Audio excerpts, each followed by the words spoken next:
don't do a whole lot of dumbbell training at Salem Kettlebell Training. But during this closure, a lot of you have access to dumbbells more than you have access to kettlebells, especially since it's very hard to acquire kettlebells at this time. They're not being cast as fast as they're flying off the shelves. So new kettlebells are impossible to come by. And you can go on Facebook Marketplace or Craigslist or eBay. You might find something, but it's not a vast selection. Dumbbells are also getting harder to come by. So I would recommend, if you're gonna go with dumbbells, get some handles and some plates and clamps that you can load on and clamp on so that you can adjust the weight on your dumbbells. But there are a lot of great exercises that we can carry over from kettlebell training to dumbbell training. Instead of a clean and press, for example, a curl and press with the dumbbells. This is one that's found on a lot of your routines. Now, for a curl, I like to keep it strict and high tension. So I put my heels all the way together, I lock my legs, I squeeze my glutes, I glue my elbows into my rib cage, and as I curl, I don't let my elbows move.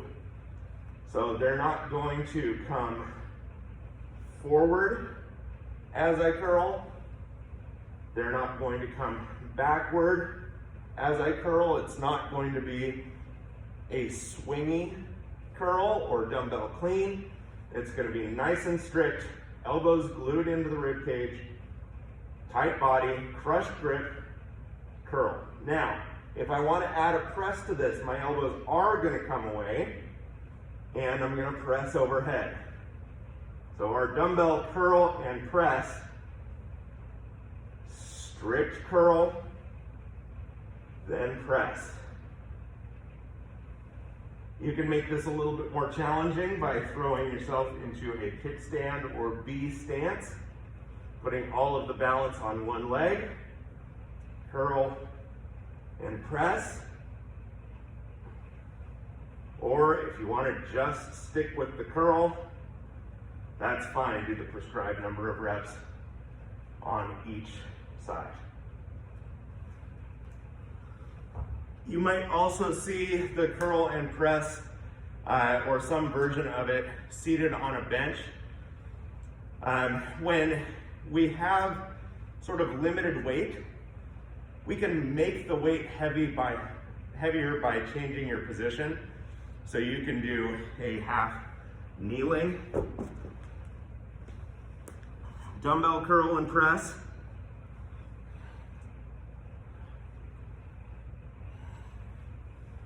or tall kneeling, or seated on a bench to make it that much tougher. Yeah, in case you don't have weights that are challenging enough for a press. You can always use more tension than you need as well. So I might be pressing well in advance of these 25-pound dumbbells, but I can make the weight heavier simply by ramping up the tension within my body to make it that much tougher. Hopefully this helps give you some understanding of how dumbbell exercises can still be great strength training exercises and can do a great job of specialized variety when kettlebells are in a shortage.